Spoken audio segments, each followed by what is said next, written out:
O comportamento dos reservatórios é ditado por forças viscosas, capilares e gravitacionais.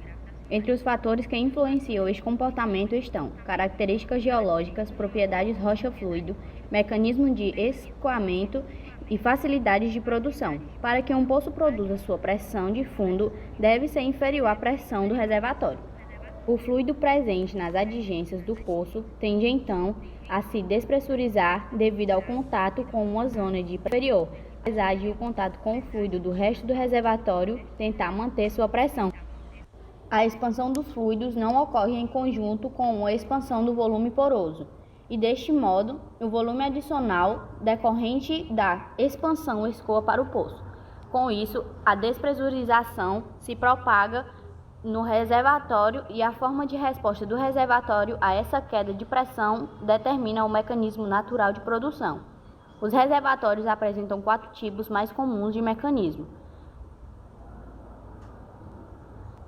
gás em solução, capa de gás, influxo de água e segregação gravitacional.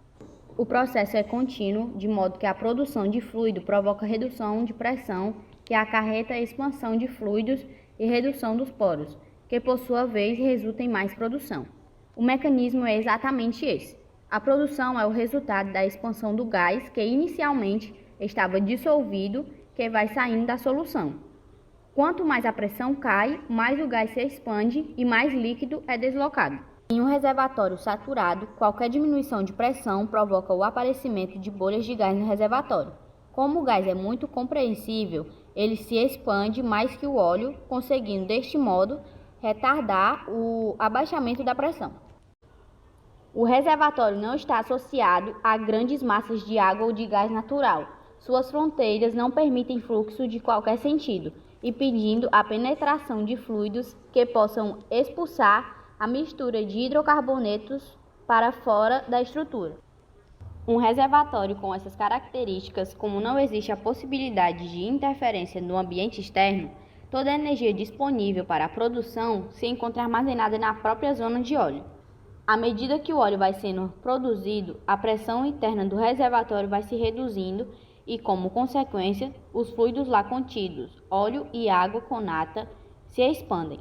Ainda devido à redução da pressão, o volume dos poros diminui em função da compressibilidade efetiva da conformação.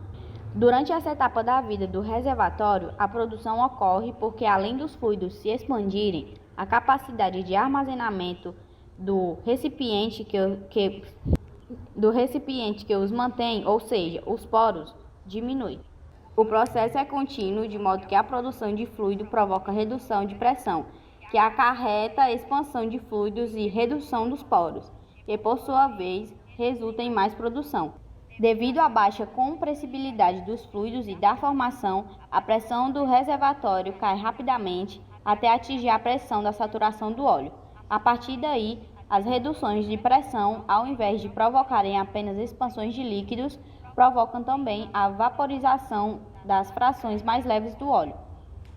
Nesse ponto é que efetivamente começa a atuar o mecanismo de gás em solução.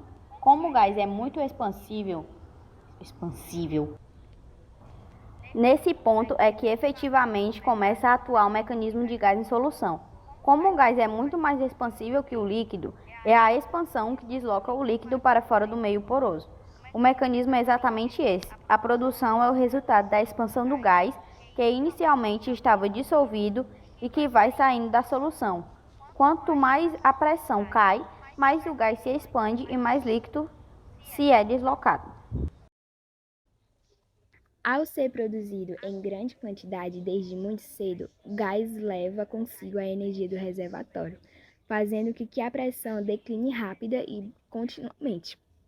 Esta é uma característica marcante dos reservatórios, que produzem sobre esse mecanismo. A rápida queda de pressão provoca uma liberação de gás solução, o que faz TRGO. Geralmente baixa no início, cresça também rapidamente, atingindo um valor que corresponde a um nível já bem baixo de pressão. O contínuo decréscimo da pressão faz com que a vazão de produção de gás se reduza, com a consequente redução da gás óleo.